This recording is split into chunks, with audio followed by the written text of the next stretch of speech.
Mark Strigl. John, how are you, man? I'm doing great. Welcome, everyone, to a brand new special Talking Metal event. We have the one, the only, the metal god, Rob Halford of Judas Priest, on with us tonight in about 10 to 15 minutes. Yeah, he will be joining us soon. He better be joining us soon because we are so excited to speak with him. And we've had a history with this guy going way back to having, I guess, lunch with him in Midtown Manhattan. We're going to ask him about that, see if he remembers it. But of course, he was on our Fuse show. He was on our Headbangers Ball episode, our Talking Metal live from Bionic episode. And then I think, did a phoner with him at least once or twice too. So Yeah, quite a history with Rob for sure. And he is absolutely. the metal god for sure. Yeah, And there's no doubt about it. Judas Priest has sold over 50 million albums, and Rob Halford is really heavy metal royalty for sure. Absolutely. And I just truly enjoyed his book so much. It's called Confess. It's out now. We highly recommend everybody pick it up. You can use the Amazon links at talkingmetal.com to link over to Amazon and search Confess by Rob Halford. And it is just a great read and open and honest read. I really feel like he really threw it all out there, and I want to ask him about that because at times he even puts stuff in there that maybe isn't that flattering to him. But I, as a fan, appreciate that because it's completely, you feel Completely like your honest. friend is talking to you. Yeah. Yeah. It's great Yeah, read. yeah, you really feel like you're just sitting and listening to Rob tell the stories. And there's so much great stuff in the book. There's a whole bunch of things I want to ask him about, and I know you've got a list of questions as well. It's going to be hard to get them all in because the book is great, and we just are so excited to have somebody of his caliber on the show with us tonight, and especially somebody who's been a friend to Talking Metal even in our early days, prior to us Yeah. being on the Headbangers Ball, being on Fuse. Rob Halford came on the podcast when we were a brand new thing called a podcast, and that says a lot. Yeah, absolutely. And it sounds like there is potentially new Judas Priest music in the works. So I do want to ask him about that if we have time too. And I guess as we're waiting for Rob to join us, John, how's everything going with you? What's the updates with Ace? We all know you work with Ace Frehley. What's happening with him? Any news on Ace? Oh yeah. Well, the news that I can report is that Ace Frehley is building a recording studio, a full-on recording studio in his new mansion in the state of New Jersey. And when I talk about a recording studio, I don't mean a laptop computer with like a couple of plugins. I'm talking drums, ISO booths, massive control room, a typical recording studio like you would have seen in the 70s and in the 80s and in the 90s and the 2000s and the 2010s. So it's going to be state of the art. It's going to be great, and I cannot wait to see it. It's under construction. I've been in the room. It's about 80 feet long, and the walls are going up right now. So that's a really amazing thing. Ace has a lot of plans for the studio. I'm going to save some of that for a little later, but of course Ace will be recording there. But there's going to be a lot of cool stuff happening in Ace Frehley's recording studio. Well, I can imagine. And just the fact, I mean, to read between the lines here, just the fact that Ace is building a studio probably means we can expect more Ace music down the road. Because I No, don't think no he'd doubt about it. build a Yeah, studio if he wasn't going to record. yeah. Ace has had studios in all of his different places, but this one is going to rival that of the infamous studio up in his mansion back in the 80s where Kiss even did some recording. The And Elder, right? yeah, Kiss did some recording for the Elder there. And That I mean, was the this, Connecticut home that he had for a yeah, while. Yeah. So yeah. And Ace if has lived anybody in what's that? Ace has lived in Connecticut. He's lived in New York State, New York City. I know he was out in California for a while. Is this his first time living in our home state of New Jersey? Yes, yes, this is. It's pretty interesting to have Ace Frehley in the state of New Jersey, but he is here. Wow, cool. Very cool. Well, I'm excited for that. That's a great little tidbit of news, John. Thank you for sharing that. You're And welcome. we again are waiting for the metal god. We still have about, I guess, about a little over, well, let's see, 5, 6, 7, 8 minutes before he's scheduled to join us. Yes. I will share the last time I saw Judas Priest was at the PNC Art Center, which was a great night. It was a little rainy that night, if I remember correctly, and the bill was Judas Priest and Deep Purple. I mean, you can't get much better than Yeah, that. that's pretty amazing. Yeah. And it's amazing because in the book, Ian Gillan of Deep Purple was an influence on Rob Halford, and Rob always looked up to Ian Gillan. So it's pretty cool that Judas Priest, all these years later, got to tour with Deep Purple. Nice. And Roger Glover produced a Judas Priest record that he claims he never got paid for, and they go into that book. So I Well, guess maybe we can resolve that tonight. We'll straighten that out for Roger yeah, Glover. yeah. Yeah, well, Rob says that it had nothing to do with them, but it was Yeah. the label. So Now, an two things. interesting story about Roger. They I think it was Sin After Sin, if I'm not mistaken, but they hired him to record it. Then they and this is a major star. I mean, Judas Priest weren't real super big at that point. Um, their popularity was starting to grow, but they end up getting the superstar, the bassist of Deep Purple, to produce Yeah, their which is album. really a notable thing for a up and coming group, and as Priest were at that point. Yeah, and then they let him go. Then they fire him, I guess. And then they decide that was a mistake, and they convince him to come back then and finish producing the record. So it's those kind of stories that you get in Rob's new book, Confess, which again is just a wonderful read. And I did want to give a shout out to all the people that are helping us tonight, including Marcy, who is my wife's sister. So big thanks to all you Yeah, guys thank you for guys. helping Thanks to out. everybody on the team. We really appreciate it. This is a brand new format for Talking Metal. We've got some great graphics. We got a lot of cool facts that are going to be popping up in and out, some photos. And two things I just wanted to mention. The last time, I don't know if it was the last time I saw the Judas Priest, but we interviewed Glenn out in Long Island. And I Right, believe that was Motorhead was the opening band, correct? I believe that was the Masters of Metal tour, John, and that was at Jones Beach, and that was Motorhead, correct? Judas Priest and Heaven and Hell. So, and that Yeah. was probably like 2008 or nine, I would guess.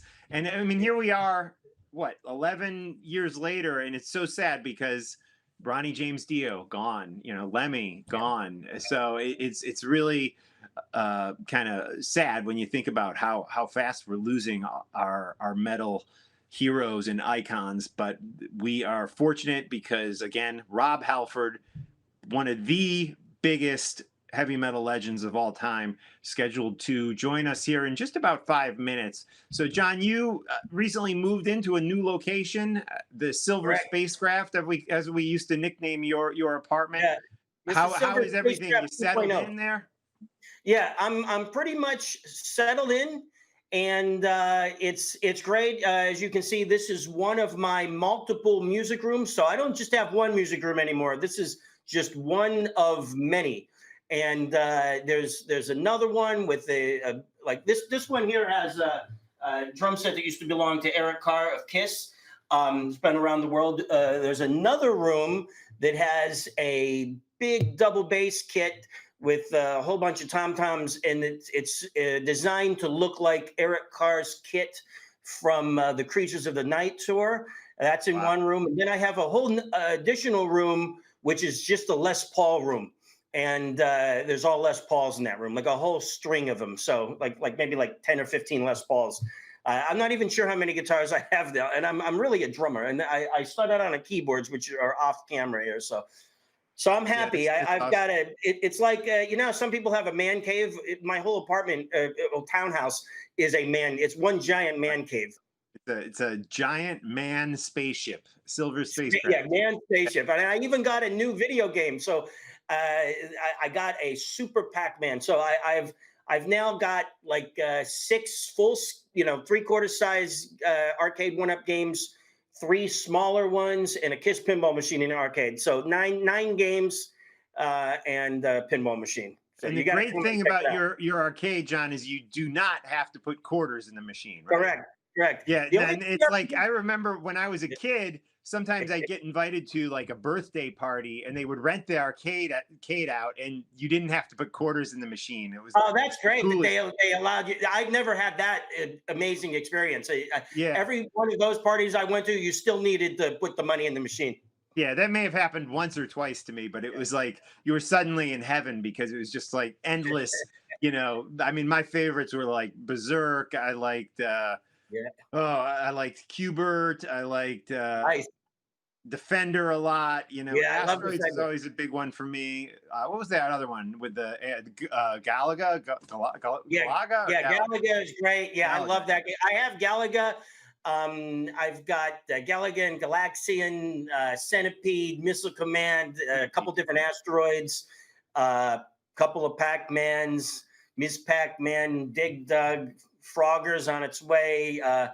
A lot of games, and the only game that you can put money into at the moment is the Kiss Pinball machine because that is an actual arcade machine from the '70s. But I have the key, and I can open it up and just flick a switch and put unlimited games on there. So you don't have to. You don't really have to put the money in. That's awesome. One of my favorites was Tempest. Do you remember Tempest? Yes, I've got Tempest too. Yeah, so you could come Okay. and play Tempest as well. But Right, right. Cool. I'm Excellent. gonna try Well, to brighten myself up a little bit, guys. yeah, let me see. Let's see. Let's hopefully we'll be getting Rob real soon. Yep. Uh let's see.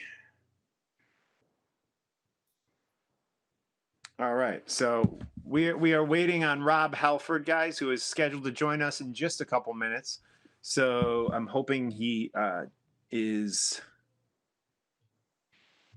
going to join us. That would be a Yes. disaster Yeah. if he didn't show up today. But I'm confident that he will. So Yeah, me too. you got the book there, John. Where'd you buy the book? So I bought the book off of Amazon, and it's just a great book. I'd love to meet up with Rob to get it signed someday. So that's hopefully is going to happen at some point. Yeah, definitely in person. We got to ask Rob when they are going to start playing shows again. I know the Ozzy Osbourne tour that Judas Priest is going out on, playing with Ozzy, was postponed to 2022. I think January 2022. Which man, I hope we can get concerts back before then because it sounds Yeah, like yeah. a long ways away still. I know. So 2 years from now, yeah, it's a long ways away. So I yeah, hope we have a chance to see Judas Priest. Now, you know where I'd really like to see Judas Priest at the Paramount Theater in Huntington, Long Island, because it's a huge place, but it's a little smaller than like a Madison Square Garden, and I think it and I would be think they just did play there on the last tour. yeah, yeah. So I mean, I would like to see Judas Priest in that venue because I really love that venue, and I Right. just think it's huge, but it's a little smaller, so it's a little more intimate, but still has that arena style feel or theater style feel. But it's not like a theater, like a movie theater where there are seats that you got to sit in. It's more like some hybrid between. A theater and just an arena without seats. Right. So I love it. Cool. Cool. Now, has Ace played there? Yeah, Ace has played there several times. I think there are seats in the upper deck, like the upstairs has seats, but the floor is just a floor, where people stand up and watch the show, and it's just a great Right. vibe. I love that place. It's got a Yeah. great Okay. stage, great light system, really good. Cool. Well, it sounds like we have Rob ready to join us. So Nice. there he is, the one, Rob. the only, the metal god. Rob, how are you? Thank you so much for joining us. Let me give you an official introduction. Guys, a man who got the Queen of England to say the words heavy metal, Mr. Rob Halford. Rob, how are you? Hi, everybody. I'm doing great. I'm doing great. Yes. Her Majesty the Heavy Metal Queen and I. What a great story that is, and confess. Yeah. Ab- Wrong way, Absolutely. that way. Yeah, right there. Rob, thank you so much for joining us tonight. We have a long history with you. You've been on the Headbangers Ball when we hosted. You've been on the Talking Metal on Fuse show when we hosted. You've been on our live radio show. And way back in 2006, we met up at the Astro Restaurant, Astro Diner on 55th Street and 6th Avenue in Manhattan and sat down. Here's a picture of us there. And do you remember that day? Let me look at this picture. Yeah, well, we're all there together, man. I've got so many metal miles in this brain box. I love those New York diners. That's for sure. And Right. so there you go. Yeah. That's a great pick. That's a great pick. Thank you. Absolutely. Thanks. And John seems to remember that you had the grilled cheese that day in 2006 when we had lunch Still with love you. the grilled cheese. Yeah.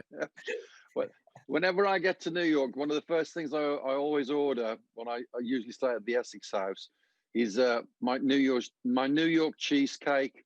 That's kind of a ritual. Love it. It goes way back, way back.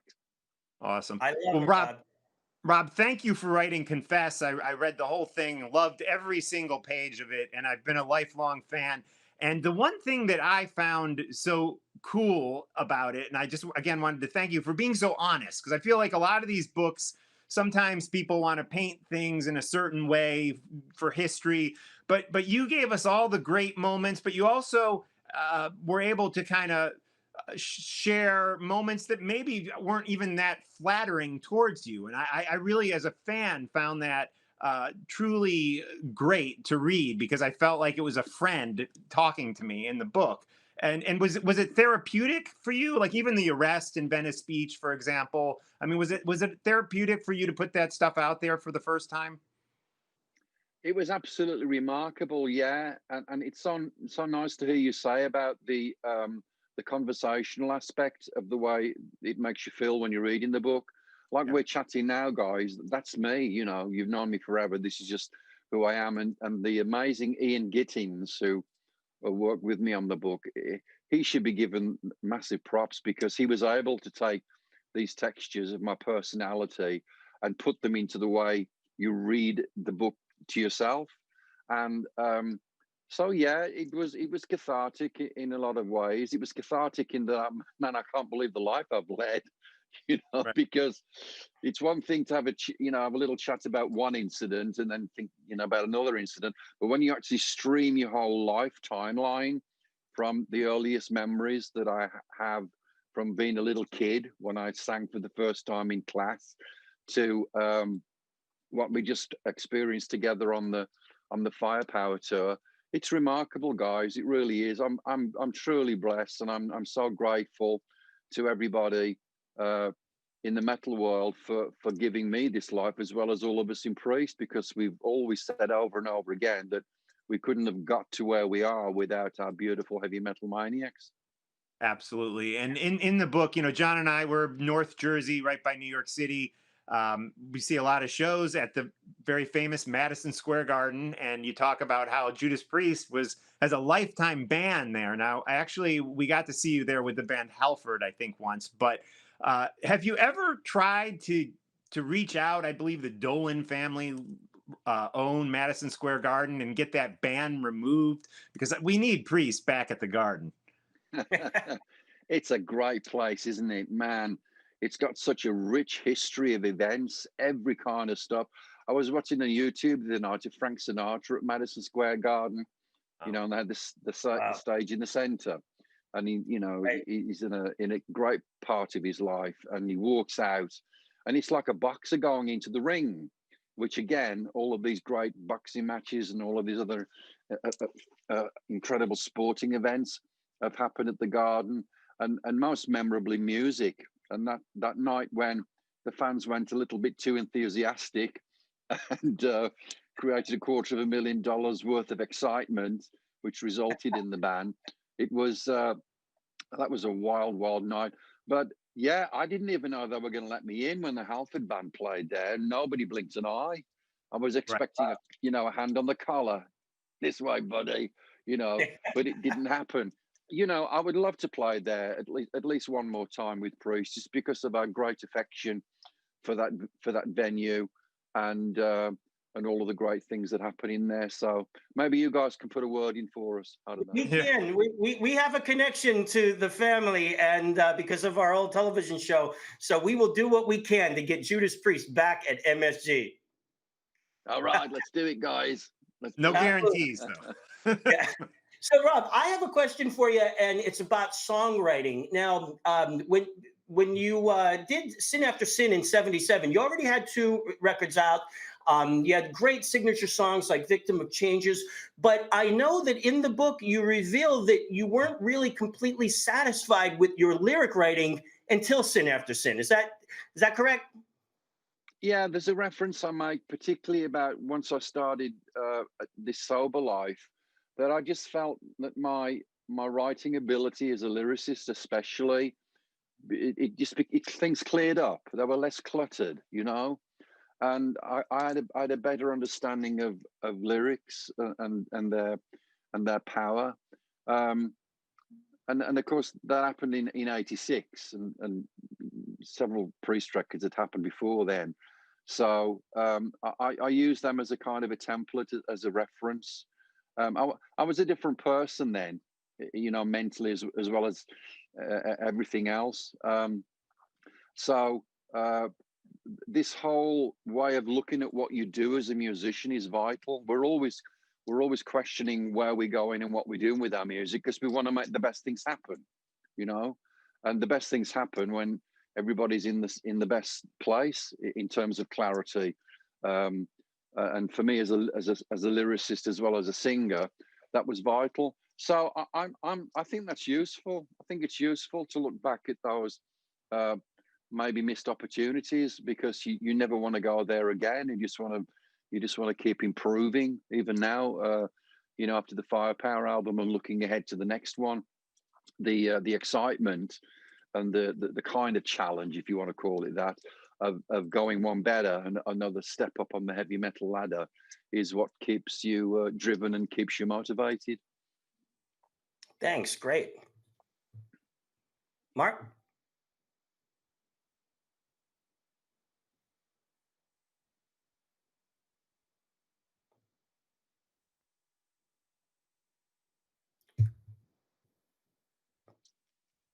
Rob, I'm not sure if you Sorry, can I hear had Mark the there. mute Did button you hear on his there for a question? second. Sorry about that. Oh, okay. He's back. He's back.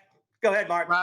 Rob, throughout the book, you mentioned you have a belief that there is something else besides what we have here. There's the one incident where your bed shakes when you were staying somewhere. Another time where you walk into the church and you feel like you were spoken to. At the Limelight, the psychic who sends you a message from beyond. I won't give everything away, but you truly have a belief that there's something else out there. And is that something that you feel in your life on a daily basis, or is it something you just casually think about every now and again?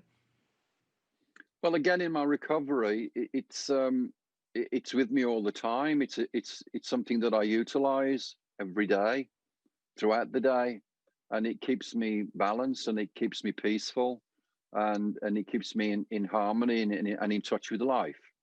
That's just the way it works for me. It's not for everybody, Right on. But I talk about it just because it's important to me, and it's made me the kind of person that I am with dealing with life as it is.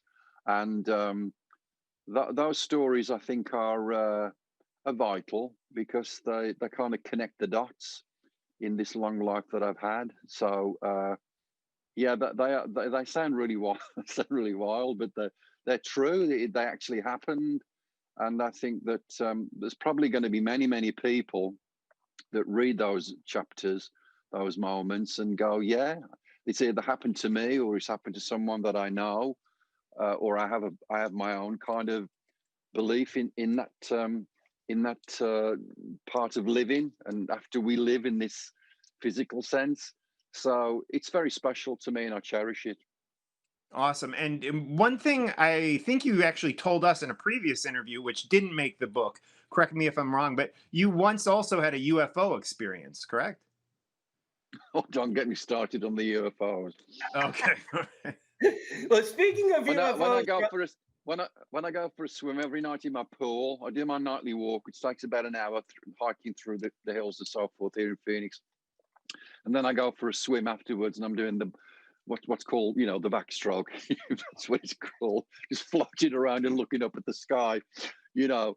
And I haven't seen anything as dramatic as those two moments that happened to me when when I was a younger person. The first time was when I was coming back from the Grand Theatre at Wolverhampton. I was on my little moped, my little put moped, and I pulled up back at the place that I was living, and it was in the winter, and I stopped, and then out over the horizon, this big kind of orange ball of light comes up, and it's there's nothing else going on in the sky apart from the stars, and I look at that, and what the hell is that? And then from the east and the west, you got two other kind of orbs, these like blue and red or whatever, and they come in to this central point where there's this orange ball of light, and they go into this ball of light, and then the whole thing shoots over the top of my head. So, what do you think? That was one of my first experiences, and then a few years later, I had another experience when I was driving along, and all these cars have pulled over to one side, and you're just curious, a looky loo, pull over, and I get out, and we're all staring at this very metallic kind of oval piece of metal that's just hovering not too far away without making any noise. It's just hovering there, and everybody's looking.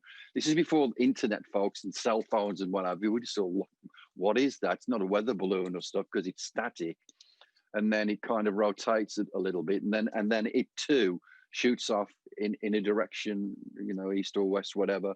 And there you go. So those Wow. were two very vivid, real time experiences, and I just love that whole discussion, especially what Tom's doing right now with his disclosures, Tom from Blink, and Right. it fascinates me. I'm always fascinated by the unknown, and so all the little green men thing and this, that, and the other. It's intriguing.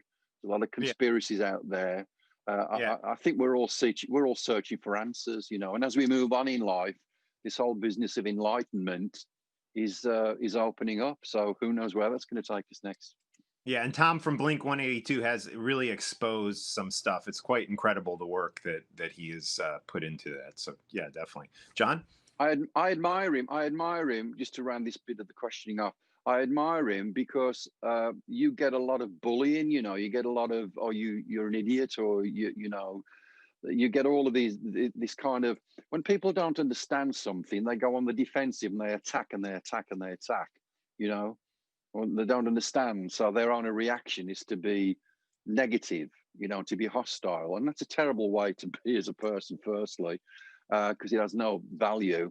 And I admire him because he's sticking to what his beliefs are, and I'm sure he's got some more strong stuff that's going to be unleashed in the future. Speaking of Unleashed and speaking of aliens, I work for Ace Frehley, Rob, and I know you just saw Ace a couple of years ago at Alice Cooper's Christmas event, but I wanted to talk about when Unleashed in the East was released in 1979. You guys toured with Kiss, and you guys have some interesting stories about the tour. So, and that's something you addressed in the book. Tell us about that. Well, firstly, shout out to Ace. I love you, Ace. You're amazing. You're just Excellent. such a great guy.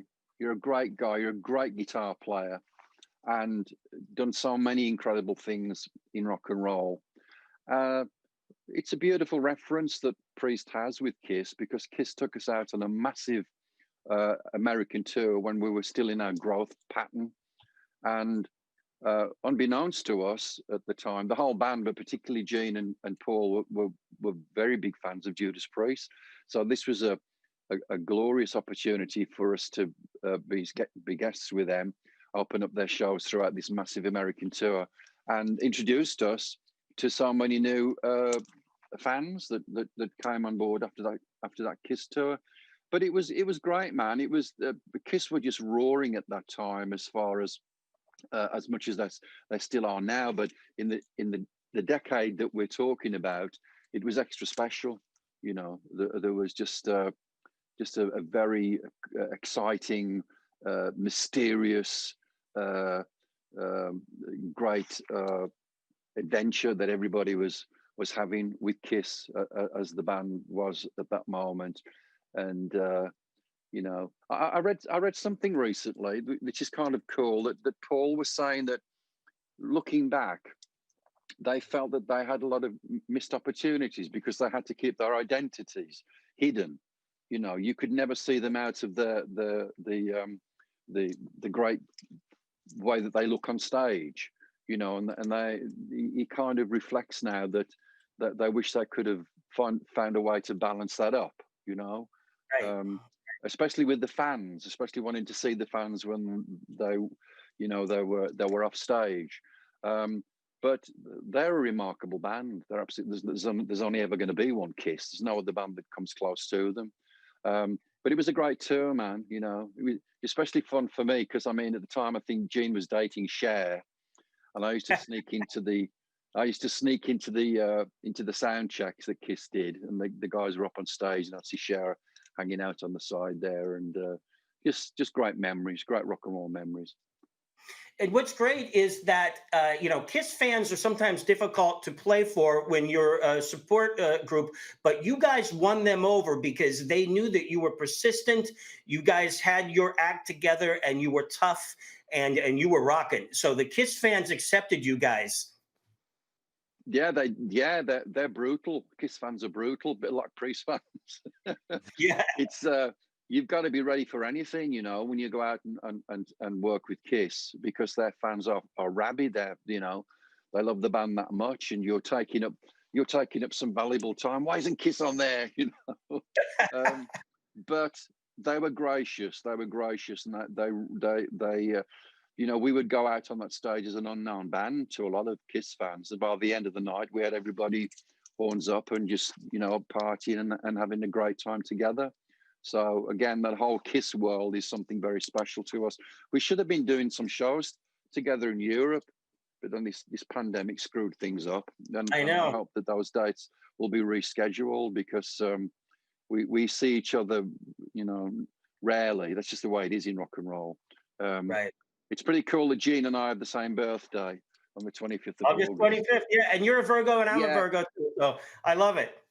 he always sends me an email or a text like, how are you doing, young man of metal? You know, very I love Gene, very typically Gene. So Rob, I know it. we're down to our last few minutes here, but I just wanted to quickly get an update from you on Judas Priest. There is new music in the works. Of course, Judas Priest has a lot of diversity when you look at the different sounds you've had, from Sad Wings of Destiny to Hellbent to Leather to, you know, Turbo to Defenders to all the different records, to Firepower for that matter. Do you expect that the next Judas Priest record will be very similar in the musical style that Firepower was in, or do you expect it to go somewhere a little different? We had some great writing sessions at the start of this year, back in the UK at Glenn's setup, his studio, and man, it was just boundless opportunities that were coming out of those writing sessions, and we did a lot of demos. I've got them all. Got pretty much an album of Judas Priest in this phone right now. Wow. And it's just amazing. You know, got to give a shout out to the fans, as we always do. We can't be who we are without you guys looking after us and giving us the inspiration and the motivation, because we came off that Firepower tour so energized, you know, and we still were feeling that when we started the writing sessions early this year. And we've got a lot of work done. We usually have, on average, we usually have 3 or 4 big writing sessions at a month or so at a time. And so we've got the first one down and got a lot of material. It's incredibly fierce. I think that energy was just being channeled, especially from Richie. Some of his riffs and some of the the core of the songs, they're absolutely lethal. So I feel textures of the Painkiller experience Oh, in okay. some of the songs, and the classic elements again. It'll have its own legs, like they all do. They've all got their own character, and I think whatever this album is called and whenever it's released, it'll be another great metal milestone for Judas Priest. That's awesome to hear. And Andy, he will be on board as a producer again and continue on as playing guitar for you guys when you return to the live stage. It was a great experience working with Andy and Colonel Tom Allen, because they have two different approaches as producers, and we didn't even know if that was going to work when we started to think about putting them together. But what a great idea that was, and they made some special things happen in terms of production.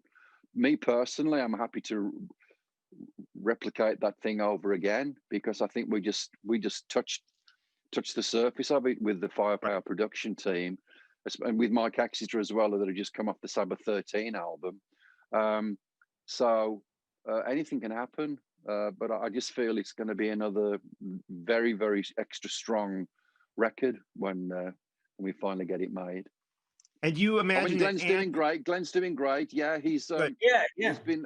Andy goes over to see him every so often, and Glenn's putting his ideas down, and Andy formulates them and knocks them into shape. And he's got all these files ready with Glenn's riffage, his piles of metal riffs. And at the appropriate time, we'll all get back together again and go through all that and make some more metal. And man, he's a hero. He just had his 73rd birthday. He's just an unbelievable person, and he thrives on all the great messages that he's just had from all around the world, especially on social media, because he reads that stuff and it means the world to him, So Glenn's still very much an active Judas Priest member, if that's the right word, member. Right. And I would imagine that Andy will be with us when we go out again. That's entirely up to Glenn to a certain extent, to give the final thumbs up on that. Andy was very gracious to come in when Glenn decided to step away from the work, because Glenn is 1,000%. If he can't give 1,000%, he wants the best. He wants the best for this band, and always will do. So I'm pretty confident that Andy will be with us, and it will just be another great roar around the planet one more time. Cool. Well, I know we'd have to wrap it up with you, Rob, but again, the book is Confess, and it is a great read. And I thought that it really is an important part of gay rights history too, because it's a different view of your life in the heavy metal world, and that intersection with being a gay man. And I thought it was just a beautiful story, and really appreciate the honesty you put forth for us fans. It was awesome. Thank you, man. And again, I appreciate those kind words. That side of who I am is still important, because as a person that lives and works in a group of people that are still a minority to a great extent, minorities never get a level playing field. So we still have a lot of work to do, particularly at the political base. And so, that's part of me as a proud gay metalhead. There are millions of metalheads like me in the LGBT community that are hardcore fans of metal. We're there. We're loving metal for everything that it does, not only for ourselves but for each other, because heavy metal is unconditional. The way we welcome everybody in, no matter who you are, where you're from, what kind of car you drive, how much money you've got, what faith you have, the color of your skin. It's irrelevant. It's who we are as metalheads that is the most important thing. But that's an important journey that I talk about in Confess, and I hope it has some value for what I talk about and share with everyone that's checking out the book. Well, Rob, we really appreciate you taking the time to spend the night with Talking Metal, and we're gonna make sure that all of our viewers and listeners go out and pick up your book. It's got great stories, and it's got some amazing photos, a great photo section.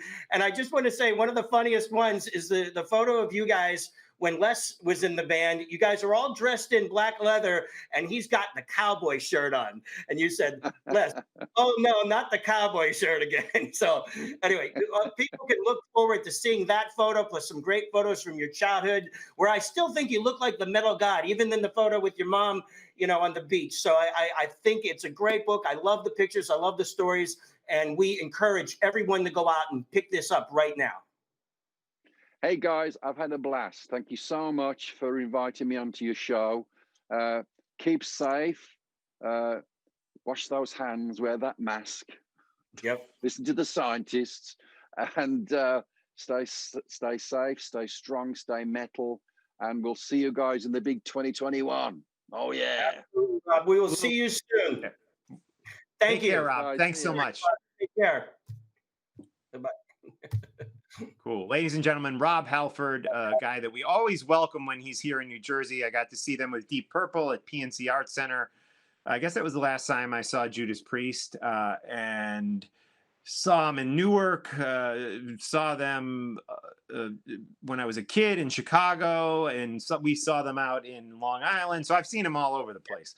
So Yeah, Judas Priest, one of my favorite bands of all time, for sure. Here's Rob Halford, a Judas Priest. Yeah, I don't. All I have is a water, but I will do a toast. I've got two things, and I'm not trying to promote heavy drinking or anything, but I just want to say that I'm drinking a nice glass of red wine, and I cannot be far from my Dash vodka, handmade in Texas. Thank you, people from Dash. Hank Reeves.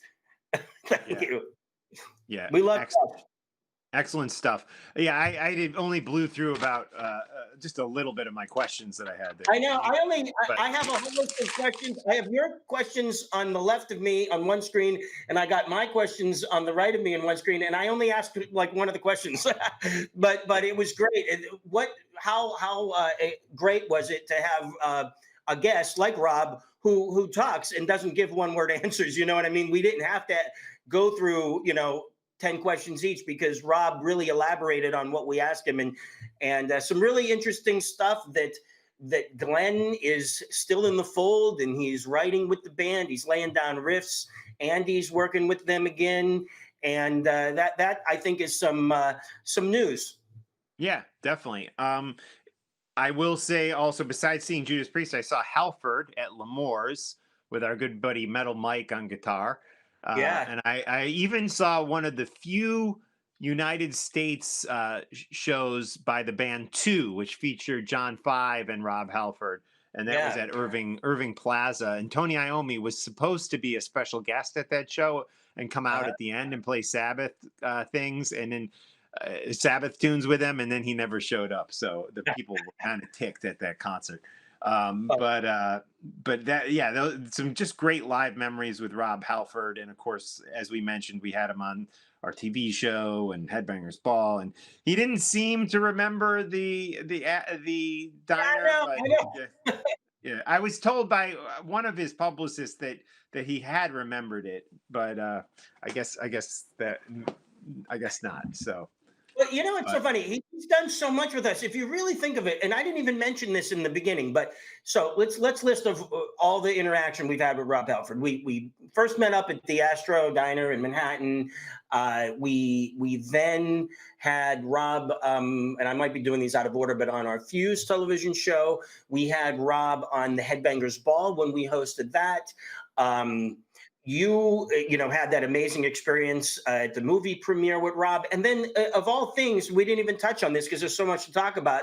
Rob Halford, the metal god of Judas Priest, he wrote a song with Metal Mike and a team of great people about talking metal, called Talking Metal. And he wrote these lyrics and he sang them, and it was great. Yeah, Roy Z was involved with Yeah, that too. I didn't want to leave Roy Z out. Yeah, Roy Z's a friend of mine on Facebook. I see his posts. You know how you do. Facebook has some algorithm where you only see certain people's stuff. Roy Z is one of the people that I see all the time. So it's pretty cool. Yeah, that's awesome. Yeah, so very, very cool. And I can't wait for again for Judas Priest to return to the fold. That will be an amazing day when we get our live music back. I did see they have some dates scheduled for it looks like European dates in the middle of 2021. I guess that would be before they go out on the makeup tour with Ozzy in 2022. Right. So I think that's still a very good possibility that we could have concerts back by the middle of 2021, especially if we get the vaccine. But I guess we'll see. I'm hesitant to say too much or get myself too excited. But I never yeah. So, thought that this would be going on as long as it has been going on. I never did. When this started back in March or earlier than that, I never thought would go a whole year without concerts. yeah. Well, A few people I do. doing concerts, but not big time tours and stuff like that at this point. Yeah, it's gotta be hurting the artists too, because that's really how they make their money. So I do encourage people to maybe even more than ever, buy that T-shirt off the site, buy Right. a CD by the artist that you like, because I do think we have to support everyone that we love hearing from, because a lot of these guys no longer are sorry, I lost my train of thought. By the way, we have a new family member, John. Do you want to bring Oh, her? I want to see the new family member. Absolutely. Let's Okay. introduce the new family member. This is Otis. I love it. Now, Yeah, what type of dog is Otis? he is a pug. He is a pug, and he is just a little tiny guy. And I think he's a little nervous down here. He's like looking over at Emily, who's in her pajamas off camera. Now, But yeah, this is Otis, and he is, yeah. hi, There he Emily. is. Yeah. Hey, John. Hi, Thank Emily. you. I Thank love you how for bringing Otis down. But animalized, as I would say. yeah, Now, did either Harry or Grant come up with the name Otis? Well, that's what I thought. Grant. Yeah, Grant, my younger son, came up with the name Otis. Originally, we were going to call him Pickles the Pug, which Grant also came up with, and then last minute, he changed his mind. Which I think Otis is a cooler name. I mean, Pickles sounds like a name that a little kid would pick out. So I think because these dogs live like 15 years. So Yeah. So yeah, I think Otis is probably a better name. But long-term name, long-term. Now, what is Otis named after? Is it Otis Redding or Otis Elevators? yeah, I don't Where think. does that name come from? Yeah, that's a really good question. I don't think Otis came from any specific, celebrity or brand. If anything, it was probably some, YouTuber or gamer or something. I don't know, but I'm going to ask him and find out Okay. where that name came from, because I I want to actually hear. don't Now, know. speaking of, I just brought up the very famous company Otis Elevators, but I have a trivia question for you. Yeah. Okay, there is a guitar player. His first name is Mick, so I'm almost giving it away here. And Okay. his last name is a shortened version of a company that makes cash registers. Do you know who this is? No. Okay, Mick Sweeta from King Cobra and other bands. Oh, wow. There's You're a going cash, deep with this one. cash register company called Sweetaski or Sweeta, and that's his ancestors invented the cash register. Right. Wow. Okay. Little Wow. known facts in the head of John Astronomy. Right. Cool. And Little disconnected thoughts. Where does that come from? Oh, that comes from the Tom Snyder interview, where the very famous interview in 1979, where Kiss was on and Ace and Peter were kind of annoying Paul and Gene with their funny stuff, and Tom Snyder goes, little disconnected thoughts, come out at this point, and it was really funny. So that's a disconnected thought in the brain of astronomy brain, which is part alien. So speaking of the band King Cobra, Carmine Appice is the kind of head of that band, the drummer, and he put that band back together a number of years back in more recent times with Jordan Ziff, who's a younger guitar player who plays with Rat, and they did some Right. live stuff, and I will admit that it really had a great heavy edge because it didn't have that 80s production, the newer live stuff. And Jordan just is a really aggressive kind of metal player. And it's I forgot what the name of that record is, but it's like a live King Cobra record, probably within the last 10 years or so, featuring Jordan Ziff, currently who's the current guitar player in Rat. And that's a great listen if anyone's interested. So we will look that up and we'll let you guys know on the next episode.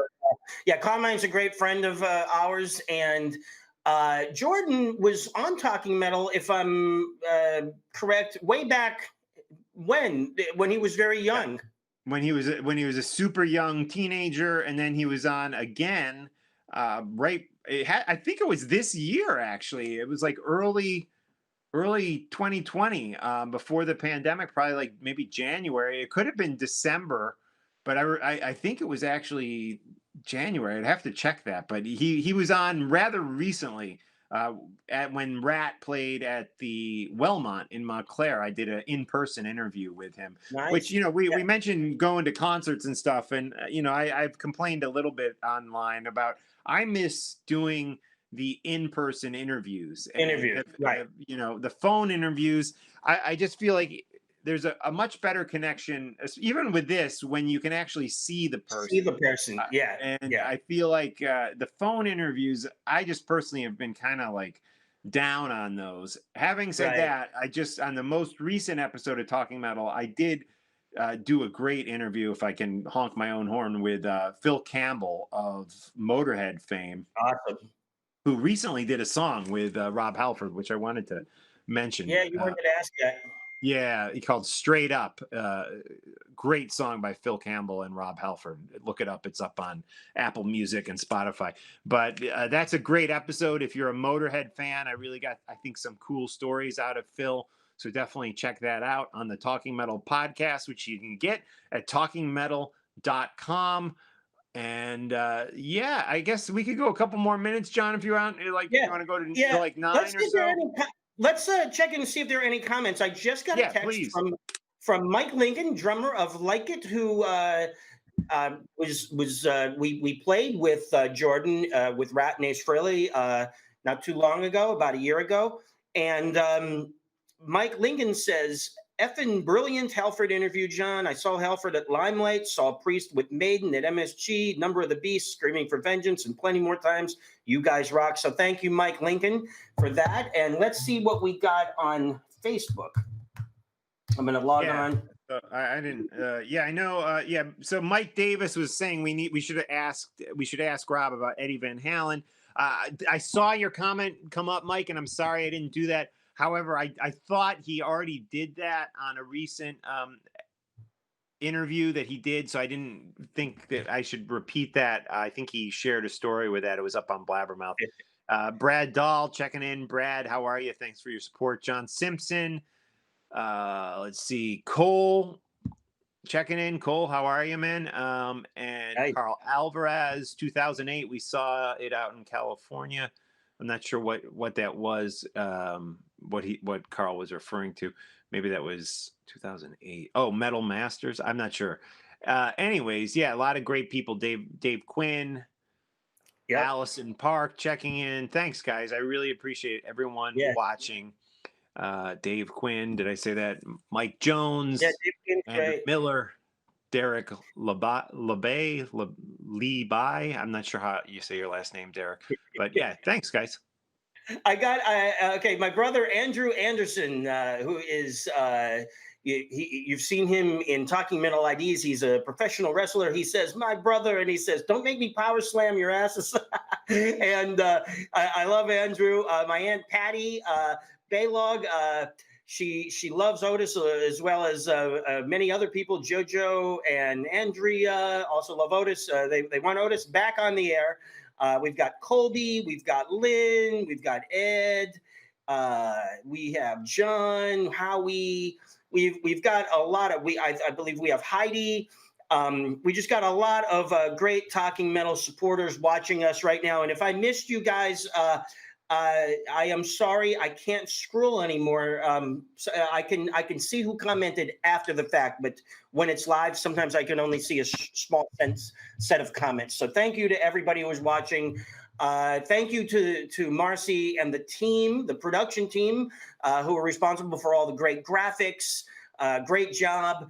And subscribe to our YouTube channel, everybody. Even if you're watching it on my Facebook page or Mark's Facebook page, go to youtube.com/Talking Metal and subscribe, because that will really help us to have more subscribers on our YouTube page. We have over 5,000, but our goal is to get to 10,000 in the near future. So that would be great. No, I was told that if we can get 10,000, that we can then use the YouTube studios in New York City. I believe John Simpson, if you're still watching, John, you may have told me that. So we're striving for that, and we're approaching 6,000. So maybe, which is great. You know what's weird? I was showing my neighbor Alan today our Talking Metal channel on TV, and like we were looking at, like, for example, one of the Endless Moment videos that we did with them has over 300,000 views. So we've had That's like awesome. a lot of views, but what we need are subscribers. So when you go there to the YouTube Talking Metal page, hit subscribe. That's what we need. Even if you're not a heavy duty YouTube watcher, just go on there and hit it for us. So it'll help us out a lot. So YouTube.com/Talking Metal. Where's Otis? Is he going to make a repeat I guess appearance? Otis is back now. Yes, it's back by popular demand. He likes to be snuggled. Snuggle him. Yeah, we've got Otis back by popular demand. You can barely see him. Yeah, well, because he's so dark, it's tough. Yeah, and you don't want to put him in the light because it might hurt his eyes, I think. But yeah, there he is. He's so cute. Otis is back. He's the new star of Talking Metal. We should get a feed of just Otis. We'll just put him up there. Otis Live video of Otis in one little section. Yeah. Did he make a noise or? Yeah, he does. He makes little noise. Yeah. Yeah, actually, now the whole family is coming down in their pajamas. Say hello. Have him come Grant, on. Grant's. Hey, Grant. How are you doing, Grant? I'm doing good. Pretty good, Grant. I love the name Otis. Good job with that. Cool name. Oh, so where'd you come up with that name? People were asking, John. Or Grant. I don't really know. I just thought of the name and I was like, oh, this is perfect. I think you're right. It's a perfect name for Otis. Otis the dog. Does Otis have a middle name? I can make him have a middle name. Yeah. We need a middle name. Otis, and then the middle name in the Strigl. Otis Grant Strigl. Wow. I like that. Named after you, Otis Grant Strigl. That's a good one. Very good. Cool. I love it. Cool. All right. You got him? Thanks, Grant. Thank Cool. you. Yeah, everybody, Otis was a big hit online here. Cool. Yeah. Otis is great, and we still, of course, have Pearl the dog. I don't know where she is. Usually she comes down here, but great stuff. And coming up on the podcast, we will, of course, use all the audio from the Rob Halford interview that we just did, and that will be out on the Talking Metal podcast. As I mentioned, when we do hit 900, John, I just need to take we've been doing this for 15 years. I just need to take a little break.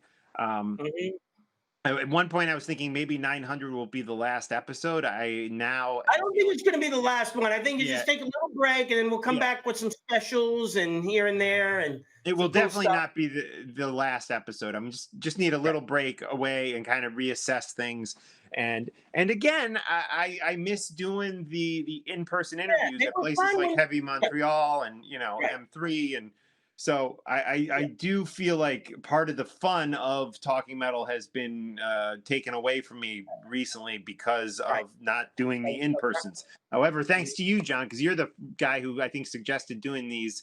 Originally, we started doing these on Zoom. Now we have Marcy and the team helping us out. This is kind of a combo, I guess, of Google Meet and Zoom tonight, which worked out great.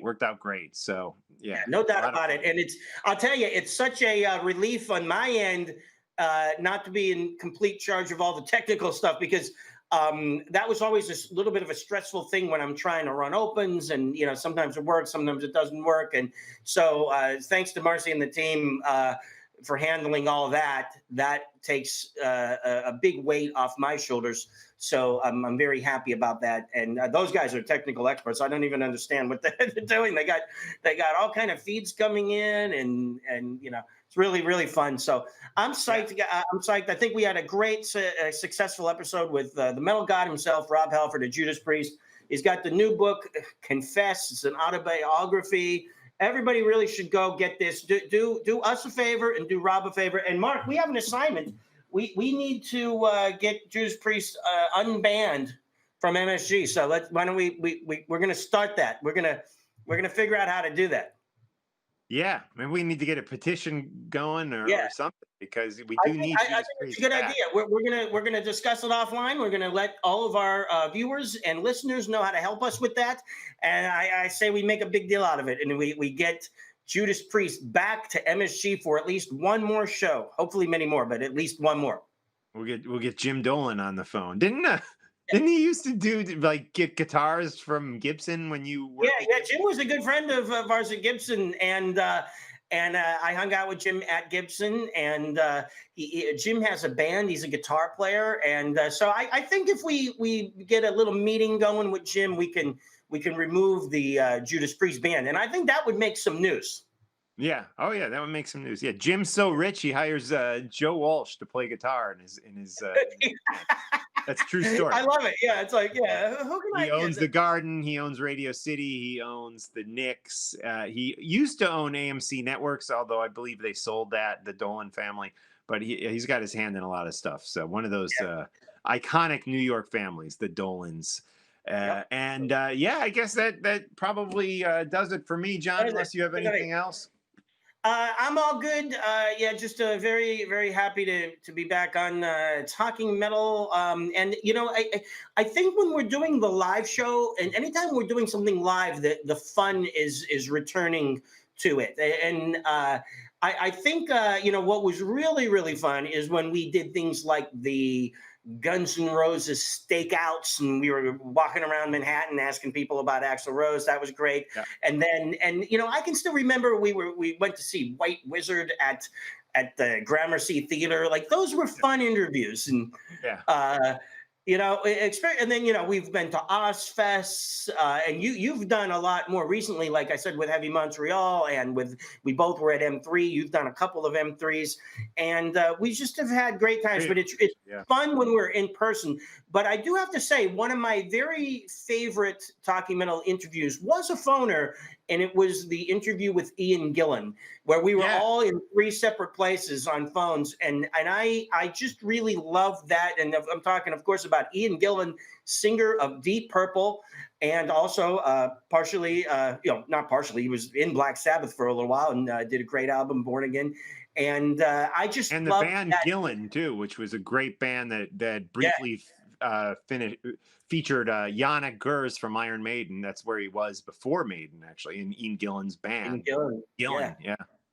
Remember, he had the album called Gillan's Inn, which was what he was promoting when we spoke to him on the phone. And I loved that interview with Ian Gillan. That was just one of my all-time favorite Talking Metal moments. But we've had such a great history, Mark, and we got to continue it. And I love that we're doing these live shows. I mean, in COVID time, this is basically all we can do at this point. Yeah, well, this has been a shot in the arm between this and the Phil Campbell interview. I really feel enthusiastic after a month or two of kind of feeling down about things with how they were going with talking Oh, metal. Mark, But you've had recent great success with Metal Crush on the Sci-Fi Channel. Right. So, Oh, I mean, yeah, well, thanks. congratulations on that. So, I mean, you getting back involved in like the I don't know what we would call that, the corporate. I don't know what the right Yeah. adjective is.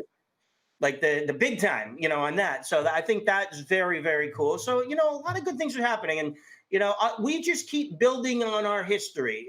Between you and me, Mark, we've together, we've accomplished a whole lot.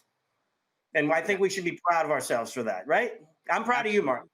Absolutely. Well, thanks, John. And likewise, man, you've had Hey. New York Times best-selling books or book, written a song with Ace Frehley, jammed with members of Anthrax, Overkill, and Paul Stanley, and you know, Dream Theater, and wow. So yeah, it's been an amazing ride, and we're not through yet. So I guess we'll leave it there. There's still more to come. There's still more to come.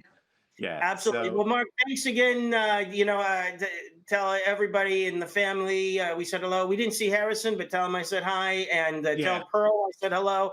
And Harrison's 12 we now, gotta so get he's together too soon, cool. Mark. We gotta when you're ready. Let's get together in person too, even if it's not talking metal. You know.